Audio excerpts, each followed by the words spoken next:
will share my screen, except for the host has disabled participant sharing. Why am I not the host? Are you kidding me? Maybe your phone. Who's the host? Let's see. Nobody is the host. Nobody's a host. You know, we could always just log into the regular synagogue number if you want. That makes it simpler for you. Yeah, I'm automatically the host there. Should we do that? Is that going to lose? But it's going to lose Stuart, right? Stuart, do you have the information for the synagogue minion? I don't think so. You know how you go into minion in the morning, Yeah, minion? minion in the morning. Yeah, I do. Yeah, yes, that's how I go in. Yeah, do that again. Does everyone have that information? Yes, well, I do, yes. But Ira, do you have that information? No, I have 49A on the Safari. no. I'm going to drop a new link into the chat. I want everyone to go to a different I want everyone to go to the synagogue minion Zoom meeting. Oh, there's no chat. Damn it. There's no chat. Who set this room up? This room is set up without chat. I guess I have to sign out. I'm going to stay here. I'm going to sign up and come in under the synagogue account. Okay. Does everybody? So what are we supposed to do? We're going to just sign in You like, just sit like you're still. doing minion. Just sit still. Everybody, no. Everyone sit still. Nobody go anywhere. Oh, Okay, goodbye. I'm Stay, sticking Francis. around. Stay. Hey, I'm cheesing. yeah. Oh, it's a rabbi we lost. I'm saying, who did we lose? We lost. Yeah, Rabbi he's Tobin. trying to log in as a host. He was logging in as just a participant and not as a host. Mhm. So he wants that so that he can then, So you can share the screen. Yeah. you could share screen then. You have to, when you're teaching, that way. That way the students don't take over your Zoom Yeah. meeting, when you're teaching a class. Yeah, the host has a lot of options. The rest of us don't. I saw that when I was at the synagogue for our last class, and he gave me the host computer, and he went to his office. Oh yeah. You could do a lot of things. You could turn off people's microphones, their videos on them. You could control, a lot of things.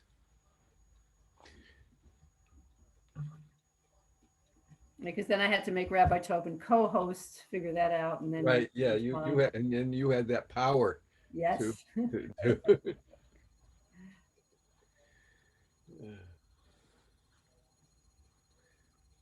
So we have this class. Today's the 14th. Ira, I don't know if you were on when he told us that we're going to be meeting in January at 11:30 instead of noon. Yes, I didn't but get also the last two classes, New Year's, there are no class. It's a day off. I think those classes are canceled. Okay. Which so, classes? So no- I don't think there's a class next week, and I definitely not between Christmas and New Year's. Okay. We'll have to wait for him to come back on to find out. Yeah, we should work out the dates. Yeah, but yeah, I was here when he said we're moving to. We had that whole discussion about he Yeah. unilaterally decided to move it up half an hour. Yeah, but also we're going to be ending this chapter. So the question is, whether we want to continue with Sanhedrin or not. So, There it is.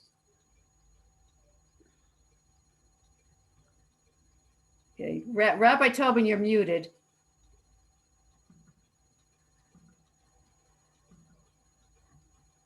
Here I am on the phone. Okay. Okay. oh, you are a host. I see. Yeah, I signed in with the synagogue account. I just had to get the credentials. Okay. Is there a class next week, or is it canceled for the next 2 weeks? Next week I'm on, and then I'm off for one, I think. Oh, okay. 'cause I thought Wait, you what is said- the date next week? The 21st? No, I'm off. I'm off for 2. Okay, that's what I thought. So the next time we see you for- will be at the new time, same place, new time. This is our last class before the new time. Okay. Oh, there we go. This year. New topic. Not completely new topic, but a slightly new topic. Okay, here we go. Sorry for the 15-minute delay. The Gemara returns to discuss the incident of Joab. They brought Joab before Solomon, who judged him. And Solomon said to Joab, "What is the reason that you killed Avner?" And Joab said to him, "I was the blood redeemer of the blood of Asahel. When Avner murdered my brother Asahel, I killed him in fulfillment of my duty as a blood redeemer." Solomon said to him, "But Asahel was pursuing Avner with the intention of killing him, and therefore he had the status of a pursuer. Since Avner killed Asahel in the act of self-defense, you have no right to kill him as a redeemer of Asahel's blood." And Yoav said to Solomon, "Avner could have saved himself by wounding Asahel in one of his limbs, and having failed to do so, he was guilty of murder, and I was therefore entitled to kill him." Okay, so Stuart. I know, I've As heard this many a- times. I've heard this many times as a police officer. Why didn't you shoot him in the arm? That Because is it's exactly was my impossible. question. Are you trained to shoot people in the leg? No. And I am Where not are Matt you- Dillon. Where are you trained to shoot people? Dead center. Center mass, between the shoulders and the belly button, Right. right? Because you make sure he goes Why down. Why are you trained to shoot them in that place? Because that way he doesn't get up. Correct. Let's all be very clear on the use of force, right? And we've had a lot of talk about this in America this year. Of course, I must and say, as far- of course, if I hit him in the shoulder and he doesn't get up, that's all to the good. As soon as he's down and not trying to resist, That's it. That's Right? so I've got another question for you. One of the other things that people say is there were 3 officers and 1 man, and they shot him 17 times. What does that sound like to you as an officer? An overreaction, but there is such a thing. I forgot the exact term. It's called massive massive. One guy shoots, everybody tends to shoot. It's just a reaction, a human reaction. Well, the person has a gun and is a real threat. Let's take the guy at St. John the Divine yesterday in Manhattan. Guy walks into a church, a bunch of innocent people around. He's got a backpack, and he starts shooting his gun off into the crowd. And the responding police officers look at him and yell, "Drop the weapon," and he aims the gun at them. What are they going to do? Everybody's going to shoot. Should they shoot? Every single person who has a gun is going to shoot at the same time, right? So you have 3 people. And you said how many times you're going to shoot until he goes down, right? Right. So how long does it take you to shoot 6 shots? As fast as I can. If I have to, as fast as I can. Probably take about That's 10 about- seconds. 6 to 10 seconds, right? Yeah. Shot, recover, shot, recover, shot, recover. So if it takes 10 seconds for him to fall and there's 3 people shooting and they each get off 6 shots, how many times has he been hit? Knowing police marksmanship, it's hard to tell. Right. If it's the stormtroopers on Star Wars, he's fine because they never hit anything. Right. So, but he's going to be hit 12, 15 times, right? So this concept is here already. I mean, we knew this concept in the Talmud 1,000 years ago, which is, am I going to wound somebody when I'm defending myself, or am I going to kill somebody? And do I really have the ability to distinguish between one or the other? And the modern case is, look, there's my understanding, and I'm more of an ethicist than a police officer. I'm not a police officer, but my understanding of the ethics is you only draw your gun when life is already in danger. You don't draw your gun to get somebody's attention, right? So Right. By the time you bring forward the possibility of lethal force, it's because the lethal force is already authorized by the circumstance. And lethal force is only authorized to defend life for a police officer, right? And in your Right. home, you can defend your property with lethal force. If the person is breaking in and they're coming at you, you can also defend property in many states. But a police officer, lethal force is not to defend property, it's only to defend people. right? So once the weapon has been drawn, it's because life is in danger. And once the weapon is out, people have to understand that weapon can very well be used. If the thing does not settle down, it's going to be used. That's why it's out. So this is the debate we have in America, is really not why did you shoot him, but when does the weapon come out? Because by the time the weapon's out, it's already screwed up. Like, you're probably not getting a great outcome if you have a bunch of people with their weapons out. Is that a fair characterization, Stuart? Yes. Right? So in our society, we have a false concept that the weapon can come out and then be used in a non-lethal manner, right? And I would just hope that everybody understands that that's not a reasonable expectation. You could always shoot him in the leg.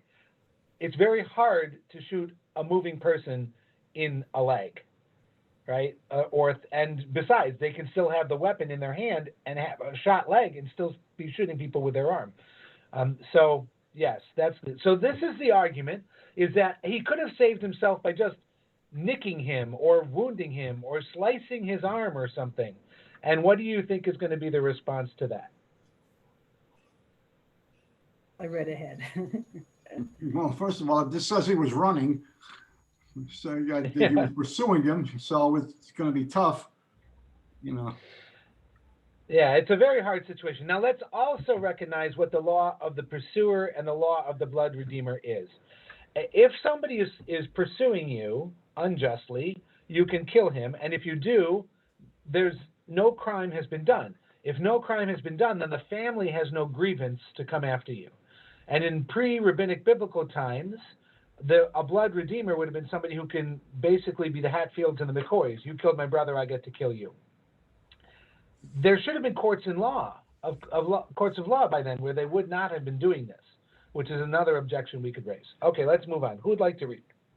Solomon said to him, go ahead, somebody. Okay. Solomon said to him, Avner was not able to injure Asahel because he was running and could not aim with precision. Yoav said to Solomon, now Avner was able to aim and hit him precisely in the fifth rib, as it is written, and Avner smote him with the butt end of the spear in the chumash.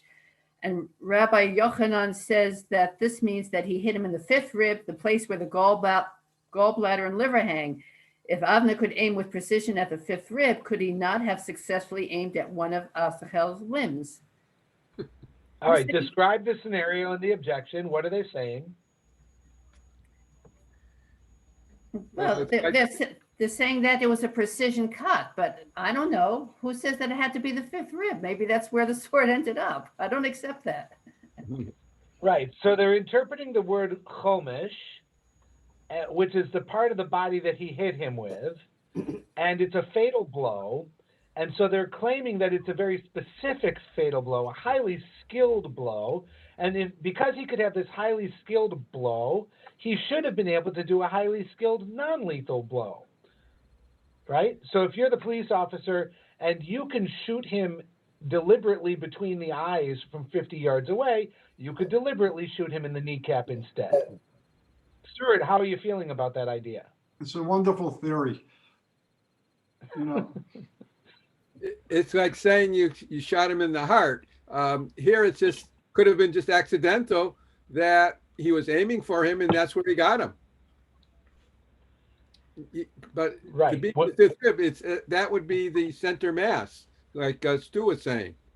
Fifth rib. When I throw a dart at a dartboard, if I hit the bullseye, I assure you it's no indication that I could have hit any other number that I wanted. Right. Rabbi, All right, moving on. Was he holding the spear or throwing the spear? Because it was this holding, but he was very close.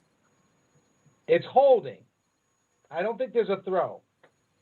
Well, then he was pretty close to him. So maybe he could tell it was the fifth rib. Yeah. Is this the story in which he gets caught on a tree between like a V branch and is hanging and is that the story I'm thinking of here, or is this hanging different? by his hair? Yep. Yes. Same one. Okay, so he should be hanging from the tree. When he got speared, wasn't it? Even though they don't talk about the tree, him getting caught by the tree. while he was riding his horse away, he goes, and he gets like a V, like where a branch hits him. But I don't see that here. No, this is Avner killing Asahel. Okay. When Avner gets killed, he hangs from the tree. Oh, it's Avner was the one. Okay. Yeah, when Yoav kills Avner, Avner's hanging from the tree. Okay, when Yoav kills. So that's a different. So this is It's Avner. a different part of the same story. These Correct. kids, boy, this is a very dysfunctional family. Moving on, Solomon, go ahead. Solomon said to Joab, "Set aside Avner, as you have presented a convincing argument that you are not liable for his death. But what is the reason you Oh killed my him?" God, they accepted it. They accepted that argument. Okay, go ahead. But what is the reason you killed Amasa? Avner said to him, Yeah, we're going to go down we're going to go down the list of everyone Yoav, the head of David's army, everyone he ever killed. Go ahead. Okay. "I killed Amasa in punishment for his having rebelled against the king, as it is written. And the king said to Amasa, 'Muster to me the men of Judah within 3 days, and be you here present.' And Amasa went to call the men of Judah, but he was later than the set time that he had assigned to him." Keep going. Yeah, keep going. Get the whole story.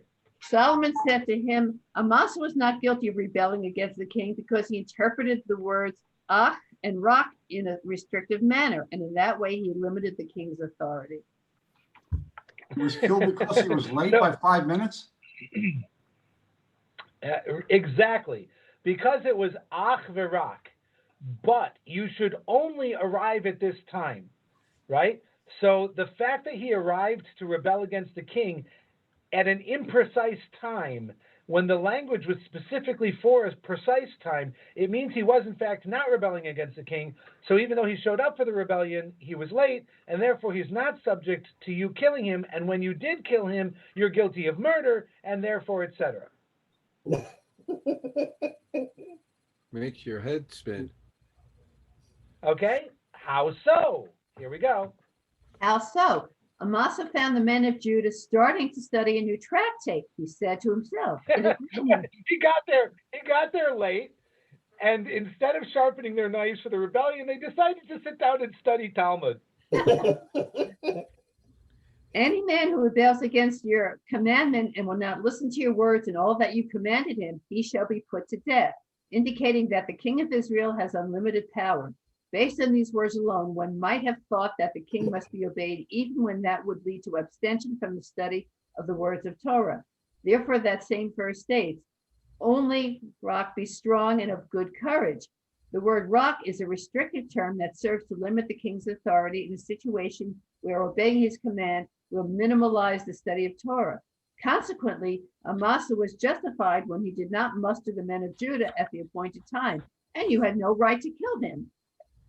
So the king ordered him to muster them in his service, and instead he was going to muster them in rebellion against the king. And when he got there, they were studying Torah, and the reason he didn't actually do what the king had ordered to muster for the king wasn't because he was mustering for rebellion, but because he didn't want to interrupt Torah study. And the king has no authority to interrupt Torah studies, God forbid, and therefore he's not guilty of rebellion against the king. Do we think the rabbis are projecting themselves a little bit back into the story? Yeah. Okay. It's a good teaching. I mean, the teaching is a good teaching, right? There's nothing more important than Torah study. So for people studying Talmud right now, if we were called to jury duty or something that it had to happen at 12:30 in the afternoon, we could say, "You have no authority to call me over Talmud study." Go on. Okay. Solomon continued, "Rather, the opposite is true. That man, you, Joab, rebelled against the king, as it is written. Then Tanis came to Joab, for Joab had followed after Adonijah, though he had not followed after Absalom. And Joab fled to the tent of the Lord and caught hold of the horns of the altar. Joab followed Adonijah, thereby rebelling against Solomon, the lawful king." So, all right. So Solomon, who is David's executioner in this case, in other words, David commands him to go kill these guys. Solomon is engaged in this theoretical debate in the Talmud about whether or not Joab was justifiably to be executed by the king because of Yoav's sins against his father. And so, forget Avner and forget Amasa. We actually have a Torah verse that says you rebelled against the king, you followed Adonijah, and because of that, he gets to kill you. Now notice how the Talmud is working here. The Talmud has Solomon speaking to Yoav, but we know this never happened. And Solomon is speaking to Yoav by quoting the verses of Kings, which is written about Solomon, right? It's not Solomon. So the Talmud is creating a dialogue out of Torah verses to prove or pursue potential halachic opinions that they are in fact debating. So this all becomes a beautiful midrash where they're giving Solomon the voice of the record of the history book that's about Solomon, and they're just kind of running through it. Would Solomon have gone, Avner, Amasa, David? No, he wouldn't have done that. Solomon just killed him because David told him to, and they all know he was part of the rebellion. These conversations didn't take place this way. It's a crafted argument to say what we have in Kings, which tells us about when you can and can't execute a person. Okay? All right. So the Gemara is now going to ask itself about the story that it just told. Go ahead. The Gemara asks, what does the verse mean to teach when it says that Yoav did not follow Absalom? Rav Yehuda says, it serves to teach that Yoav wanted to follow Absalom, but in practice he did not follow him. The Gemara asks, if he wanted to do so, what is the reason that Yoav did not follow Absalom? Rabbi Elazar says, when Absalom rebelled against his father, David was still in full possession of his vitality, meaning he was still strong and Yoav feared him. Okay, so there were two potential rebellions against David, against Solomon. Absalom was one, and he gets killed. Adonijah is the other, he gets killed. Solomon becomes king. So he didn't actively participate with Absalom, but he did actively participate with Adonijah. So they momentarily stop and say, well, why didn't he do Absalom? He really wanted to, but he didn't, and he was still working for David. David was completely in control of his faculties at that point, unlike later when he wasn't. All right, moving on.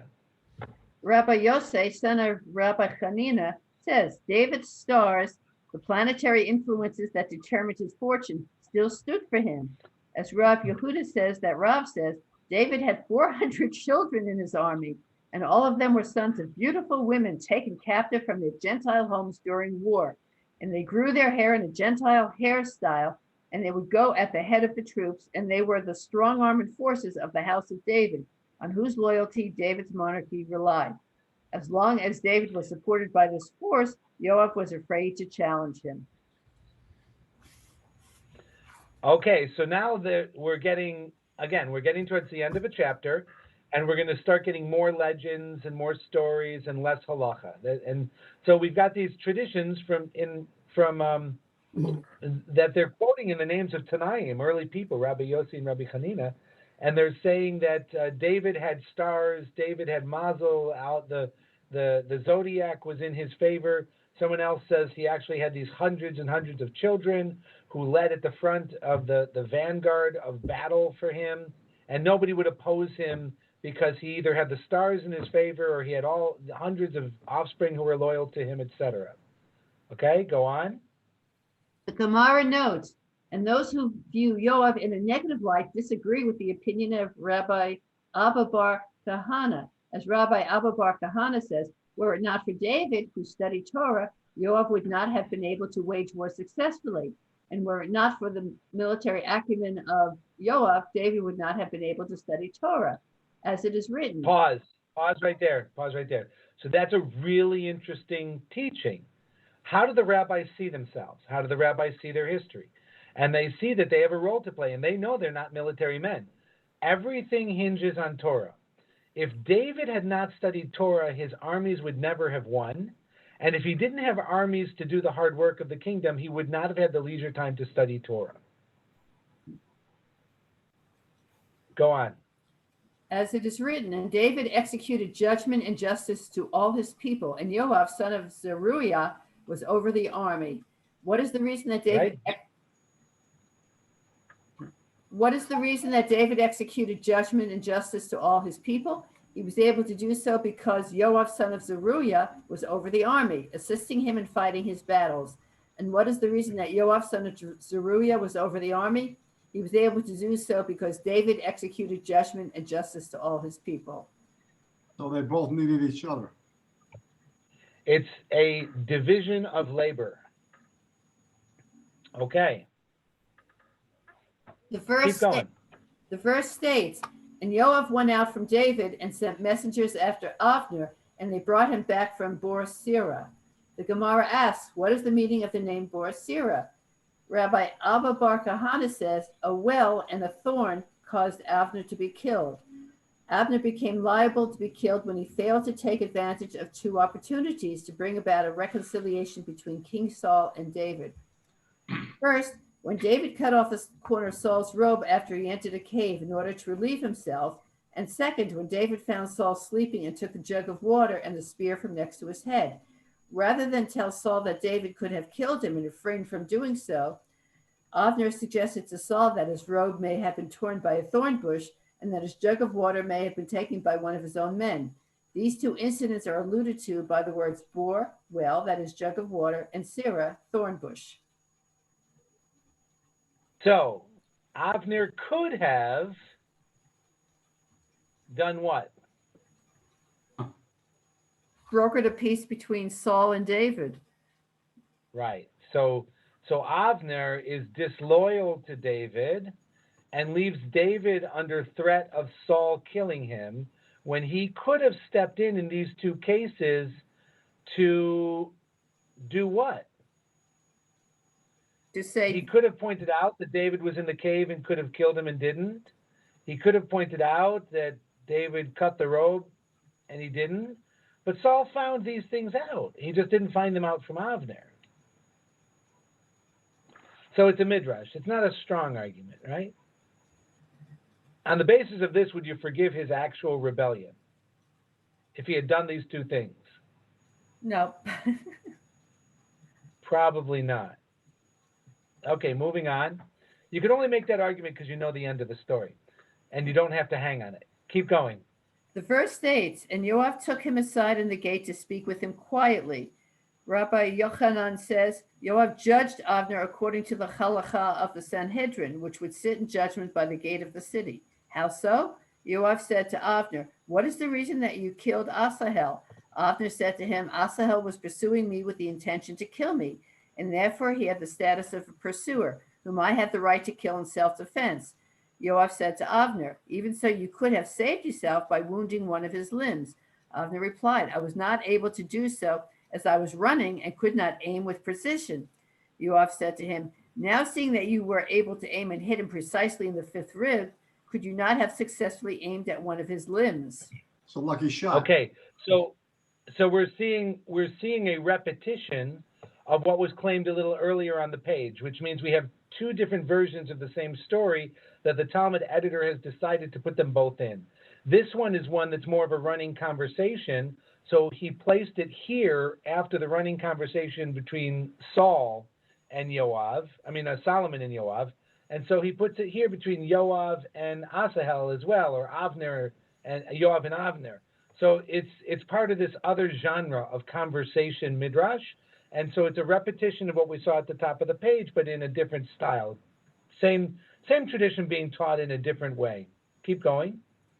The Gemara asks, what is the meaning of to speak with him quietly? Rav Yehuda says, that Rav says he took him aside to speak to him by way of deception. As for what is stated, and Avner smote him with the butt end of the spear in the Chumash, He got him right in the finish. Rabbi Yohanan says he hit him in the fifth rib, the place where the gallbladder and liver hang. Okay, so the fifth rib on your left side would be the smallest rib down below. And the concept here is, even though he hit him with the butt end of the spear, not the sharp end of the spear, it broke or shattered the rib in such a way that the rib pierced the gallbladder and the liver and caused his death. That's what all this is, by the way. And that would be a very deliberate or lucky blow. Keep going. Okay. By the way, I'm impressed that they know this much anatomy. Well, I mean, people got hurt and got cut open, so they I didn't do. I don't understand how he could throw a spear backwards. He didn't throw a spear. He hit him with it. Oh, he smote him with it. Okay. Yes, So in other words, he was, hit him with it. but so they weren't. They were running. I thought. Yes, How- they're chasing. They're right next to each other. But He's that- chasing him, and when they get within reach, he turns around and he hits him with the butt end of the spear, Oh, he had shattering his ribs. Okay, so he had to turn around. So they were running. Then he turns around. I don't know. He I'm could be thinking- like Black Panther with amazing spear skills. I have no idea. I'm just trying to work. Yeah, I don't know why he turned around. I mean, couldn't have come in through the back to the fifth rib? You know, yeah, all are thinking too much. Well, we're trying Just Okay. enjoy the to story. enjoy the story. It's like I go to a movie like with one of my kids. I won't say which one, and we'll be watching some movie that has crazy fanciful magic technology, alien space, whatever, and then something will happen, and he'll turn to me and goes, "Oh yeah, right. Like they would really do that." And I'm like, that's the moment where you're not accepting what you're being shown? Like the rest of the movie you're taking at face value, but that's the moment you're going to pick? Nobody would ever respond that way. They're aliens. Just enjoy the story. It's Talmud. Come on. Yeah. All right, here we go. The verse states We're that going to get off the rock again. all right, the verse states that Solomon said to Benaniah, son of Jehoiada, concerning Joab. It's Benaiah, the son of Jehoiada. Jehoiada, okay, concerning Joab. And the Lord shall return the blood upon his own head, for he fell upon two men more righteous and better than he. The Gemara explains Amasa and Avner were better than Joab, as they interpreted the words ach and rak in a restrictive manner that limited the king's authority, while he did not interpret them in that way, demonstrating that they were greater than him in Torah. Amasa and Avner were also more righteous than Joab, as they both received oral instructions directly from Saul to slay the priests of Nov, and they did not do so. Whereas Joab was instructed by David in a letter to kill Uriah, and he did so. Wow. So look at this. The rabbis are bringing up Amasa and Avner, who are bad guys in the Torah. I mean, they're not on the winning side of history in the book of Kings. And they're making them Torah students. They're making them somebody under an unjust monarch, an unjust king, who gives them orders to do things forbidden by Torah, and they don't do those things. As opposed to Yoav, who does whatever he's told to by the leader of his country. So this concept of being a Torah scholar and being able to, based on principles, refuse illegal orders of the king is being raised up here in this moment by the rabbis as highly moral, highly righteous, and therefore, even though we know that they have all these other rebellions they get killed for, their death is unrighteous, right? Go on. The verse states, but Amasa took no heed of the sword in Joab's hand. Rav says Amasa took no heed of the sword because he did not suspect that Joab was capable of murdering him. So Amasa sees Joab with the sword and he ignores it. Why would anyone think Joab's not able to kill somebody? He's already killed Avner at this point. He's a general in the army, for God's sakes, but okay. Let's go with that assumption. What he was doing was not thinking that he was in any danger. Go ahead. No, it sounds like a lot of movies and TV shows where they're with a guy and they're kind of surprised by being murdered or killed. Right. He's in the closet. He's in the closet. Go ahead. The verse states with regard to Joab, and he was buried in his own house in the wilderness. The Gemara asks, is that to say that Joab's house was a wilderness? Rav Yehuda says that Rav says Joab's house was like the wilderness. Just as the wilderness is freely open to all, so too Yoav's house was freely open to all, as he generously Yeah, opened. lovely. I mean, the simple sense of the verse is his house was in the wilderness. He wasn't a city guy. He was a country guy. But okay, moving. So they make it a midrash. It's a beautiful midrash. Okay, as he generously opened his house to the poor and made them feel like members of the household. Alternatively, Yoav's house was like the wilderness, just as the wilderness is clean of theft and sexual immorality, as it is uninhabited. So too Yoav's house was clean of theft and sexual immorality, owing to his righteousness. As for the verse, and Yoav kept alive the rest of the city, Rav Yehuda says, not only would Yoav feed the poor, but he would even give them treats of types of small fish so they would lack for nothing. So what do we learn about Yoav here at the end? He's righteous. Very generous. Yoav is a righteous guy. How does that gel with the last two paragraphs we've been reading about Yoav killing other people who are righteous? Doesn't. It doesn't at all. It's completely different. It's unrelated. It conflicts. Why is it here? Because that's the end of the chapter.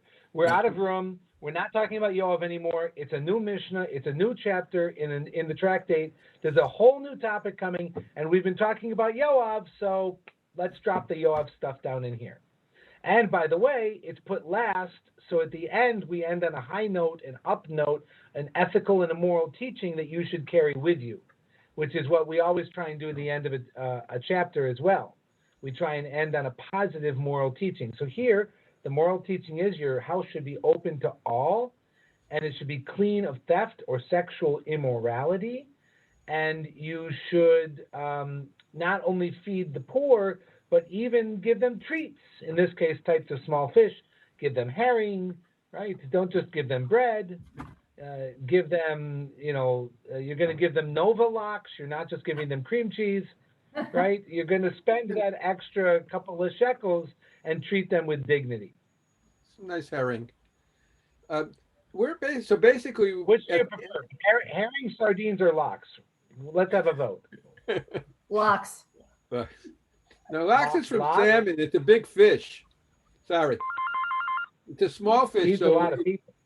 Yeah, but the concept here is that we're not dealing with halacha at the end. We're dealing more with morality at the end here, it seems, and ethics, and just having all these stories that they seem to have embellished more than what was in Kings. They were just sort of taking the story from Kings and then embellishing and making ethical, concepts.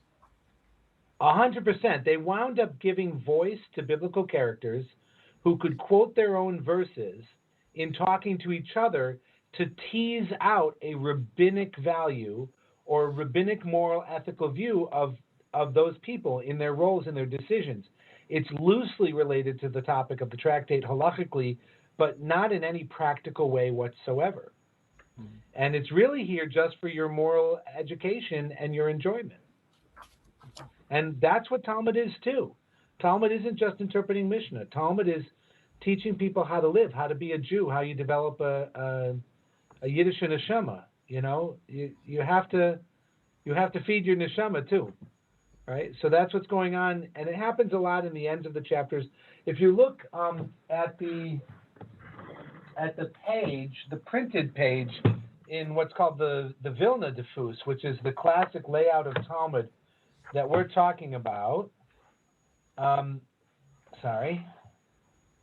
Sanhedrin unfortunately doesn't give it to you, no. But hang on. We just finished 6, right? Yes. So let me show you what the page looks like at the end of 6 before we start 7.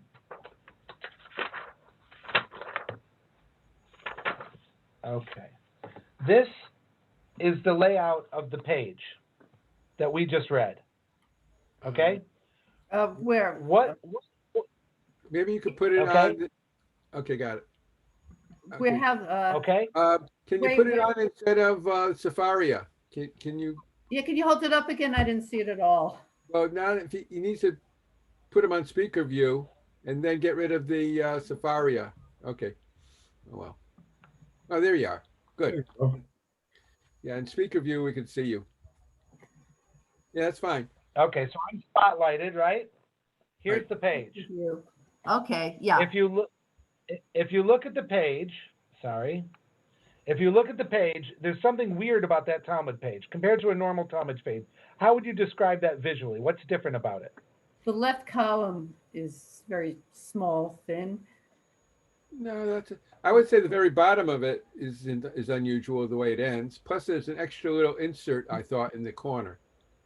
So I'm going to show you kind of a normal page. Oh, I guess they all. And then we'll flip back to this page. So here's a normal page. Oh, but you didn't have that insert. You don't have the insert. And here's our page. What's the inset and also the bottom? There's that little. So I'm really looking at the middle section. Look at that middle section where the text of the Talmud is. Everything around the big middle section is commentary. Right. Look at this page. Look at the middle section. And then look at this page. Look at the middle section. Look at this page and look at all the stuff around the middle section. Right. And then look at our page and how much is not around the middle section. You should see that these thick lines, there's almost the entire page is these long, thick lines, right? That's because there's no halachic debate about what's going on that page. So you have only storytelling. And so the lines of the Gemara become very, very long, running down that whole page, because you're using the page for the Gemara instead of for the commentary around it. So this big fat line starts way here, fat line, fat line, fat line, fat line, fat line, whereas normally a regular page of Talmud only has a narrow column down the middle. It doesn't have these long fat lines covering the whole page. This is because the Gemara is telling you things that have no halachic implication whatsoever, and so you don't need the page for commentaries debating the halakha or explaining the halachic argument. It's just storytelling, right? And the ends of chapters very often have that. The last page or so is just long lines and big pages of Talmud with very little commentary, right? Yeah, And then we get to the next chapter. What the bottom is about, where it says Hader Noecha Nigmar Hadin. Yes. So when you finish a chapter, we don't have a minyan, or I would have said the special Kaddish. And Hadar Noecha Nigmar Hadin. Nigmar Hadin is the name of the chapter. So if you go all the way back to the first Mishnah of chapter 6, it begins with the words Nigmar Hadin Motzi'ino to Lisoklo. Once a verdict has been reached, they take him out to stone him. Remember that? That's where we started this chapter. So the first words of the first Mishnah in chapter 6 are Nigmar Hadin. So this chapter would have been called Nigmar Hadin. Now I have a facsimile of a Jerusalem Talmud. Hang on.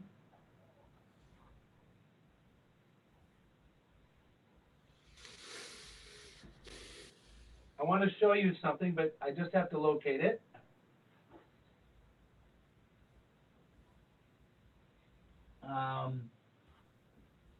Hello. 1 minute. Oh, I got it. Okay. So here is a book that's a facsimile of a manuscript before the printing press. Okay? So before the printing press, Talmud looked like this. Okay? Normal. So, what's that? Well, normal print, you don't have all the. How do they differentiate from the Talmud versus the commentary? There was no commentary. Oh, Commentary is more recent than the printing press. Before the printing press, you had Talmud. It looked like this. It was a handwritten manuscript. And then somebody wrote some commentary up here in the corner. Got it. And when they went to print it, they were going to have to decide, does this belong in the text or still as a footnote or in the column? And because Jewish manuscript tradition very often had commentaries, look here, see this in the middle? See that Yes. little commentary in the margin? Yeah. Right? So because they had those, that became the tradition of how, when we had a printing press, how to assign the page in the printing press. Well, you'll see up here at the very top, there's a few words scribbled. Why? Because every once in a while you dropped the pile of papers on the floor and you had to put them in order, right? So they would write on the top which chapter each page belonged to, because it wasn't in a bound book necessarily. Some of them were, some of them weren't. This is the Leiden Codex that was in the library of the University of Leiden, and it's from the 11th century. They write in the top the name of the chapter, and they do it from the name, for the first words of the Mishnah that would have begun that chapter.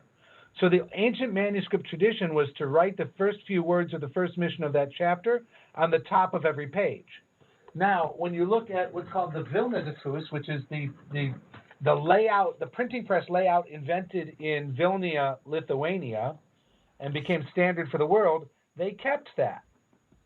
And they printed on the top of every page, this says, Nigmar Hadin, Perek Shishi, Sanhedrin. So on the top of every single page of Talmud in the printed edition, it has the first two words of the first Mishnah of whatever chapter you're in, the number of the chapter you're in, and the name of your tractate.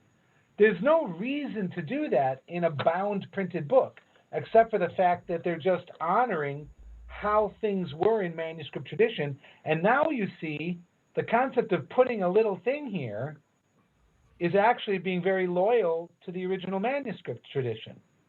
Now, the other thing, however, is that because by the time you did the printing press, and here's a more typical page, okay?